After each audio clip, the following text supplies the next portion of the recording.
Bob, le chef de gare le plus sportif de l'équipe, on continue à parler avec lui des trains en Nouvelle-Aquitaine. Des trains qui sont des trains historiques. Vraiment. Voilà, historique. Ça a commencé à partir de 1887. Ça date pas d'hier, ça non plus, avec le fameux Sud Express. Vous vous imaginez, tout le monde connaît l'Orient Express. Ben voilà, c'est ça. On peut s'hydrater là aussi. Il y avait des wagons, des voitures restaurants somptueuses. Ouais. Et c'était par la suite, ce train-là, en 1955, a été considéré comme le train le plus rapide du monde sur un aussi long parcours, puisqu'en fait, il allait de Paris jusqu'au fin fond de la côte basque. Ah oui, et Paris-Bordeaux mettait combien de temps? Paris-Bordeaux, c'était tout au début, c'était 8 heures. Ouais. Et à partir de 1955, c'était déjà 5 heures. On gagnait 3 heures. On gagnait déjà 3 heures. Et on dépassait les 100 km/h. À la vitesse honorable de 116 km/h. Et puis alors ensuite, un train, si je vous dis son nom, bah, ça va vous faire rêver, c'est le drapeau. Le drapeau, évidemment, dans les années 60, lui, entre 60 et 71. Et puis il y en a d'autres à peu près aux mêmes époques, comme l'étendard, par exemple. L'étendard, un train absolument somptueux, où il n'y avait que 10 voyageurs de première classe, grand luxe. Et alors là, ah bah oui. Genre quand tu arrivais sur le quai, tu avais la lippe au vent, le menton haut, et tu disais, moi je fais partie des 10. 10 voitures, pardon, j'ai dit 10 voyageurs. Ah, 10 voyageurs, ça me semblait bien peu. Ah, 10 voyageurs, 10 voitures. 10 voitures quand même, c'était un peu plus rentable. Mais là 10 voitures, mais avec un voyageur par voiture. La grande classe. On y va à 200 km/h. Un loft. Il y a la place, il y a la vitesse, il y a tout ce que vous voulez. Parlons plus sérieusement, après dans les années 70 jusqu'en 90, jusqu'à l'arrivée des TGV, on a eu l'Aquitaine et le Capitole, là aussi de trains fabuleux. Le Capitole, c'est quand on prend la ligne Paris, Orléans, Limoges, Toulouse et qu'on parle du Capitole, ceux qui ont pris le Capitole s'en souviennent encore. C'est une référence, voilà. Pareil. Ils mettaient moins de temps que les trains d'aujourd'hui, dites donc. Non, je rigole. Non, 4 heures. 4 heures à peu près. Oui, bah oui, c'est ça. Oui, bah oui, il y en a qui mettent plus. Hein. Ça dépend lesquels.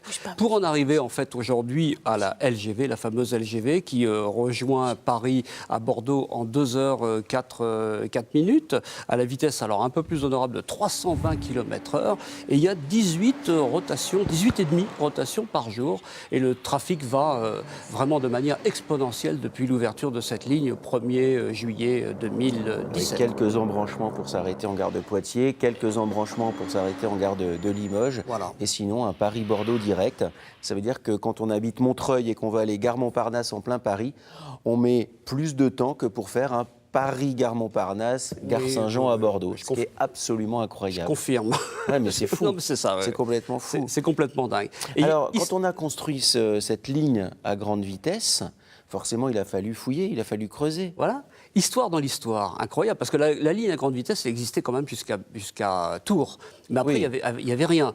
Donc, il y avait 300 km à réadapter. Il fallait creuser, remettre des rails adaptés à des longs débats. Oh là là, on imagine. En Charente. Non seulement ces débats-là, mais aussi des débats sur l'archéologie, parce qu'effectivement, au fur et à mesure où on a creusé, on a mis à jour de nouveaux sites et on a découvert des choses absolument extraordinaires sur pratiquement 300 km. On a exhumé des vestiges de pratiquement 400 000 ans. 400 000 années. Donc là, on couvre la préhistoire, les Gaulois, l'époque gallo-romaine, l'époque moyenâgeuse jusqu'à l'époque contemporaine, ce qui permet de comprendre comment ils vivaient, quelle migration il y a eu entre les peuples, puisque dans une tombe, par exemple, on a retrouvé des petites perles qui venaient d'Inde. Donc voilà. Et tout ça, effectivement, est regroupé dans ce livre. Alors, on a celui, effectivement, sur Bordeaux, mais maintenant, on a celui sur le TGV, l'archéologie à grande vitesse.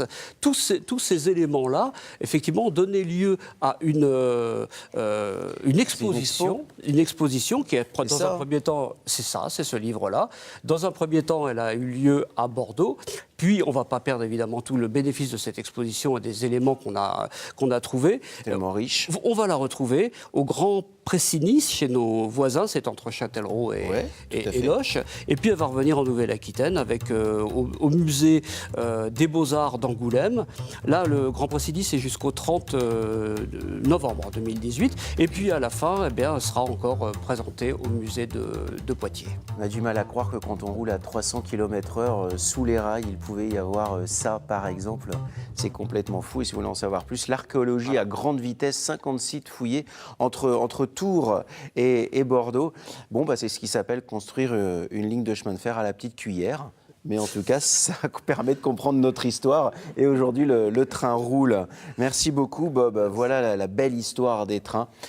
J'ai quand même une petite tendresse pour le drapeau et pour le Capitole. Ah, c'est vrai. Vraiment, vraiment. Et ceux qui nous regardent aussi, j'en suis à peu près certain.